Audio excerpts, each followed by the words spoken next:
I really wanted to make a video to this question. There's a few things on my TikTok that I will not answer. One of them is whenever people ask me about specific pharmaceutical companies. My industry, specifically regulatory affairs, honestly, the clinical research industry as of right now is pretty small. So everyone bounces around from organization to organization. And at every company I have gone to, I have crossed paths with someone that I previously worked with at another organization. Commenting on your opinions of a specific pharmaceutical company is drawing a very clear line in the sand, especially because I've been making regulatory affairs and clinical research content for about 3 years on YouTube, and I've now just transitioned over to TikTok, which is a larger platform. I never want to shut myself out of opportunity should I ever choose to go independent. And by going independent, that means if you ever want to start your own consulting firm or working for yourself, you need to be very, very careful with how you are talking about certain companies online.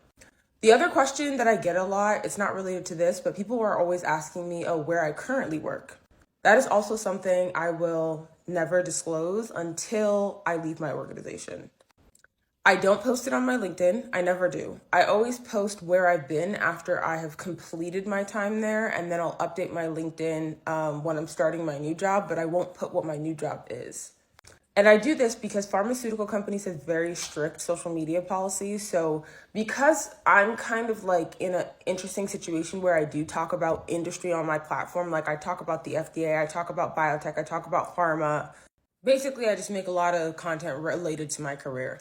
So if I were to post where I currently work and someone goes on TikTok and then somehow, or YouTube or wherever, takes my content and associates my opinions and thoughts with the current organization that I work, I can get in trouble, especially if it's ever an opinion that my organization doesn't believe in. For example, if I made a video about monkeypox and the current clinical studies that are going on and my thoughts about like the research and development with that compared to COVID, if I posted where I work, people could associate those thoughts with my organization, and then my organization I literally could get fired for that.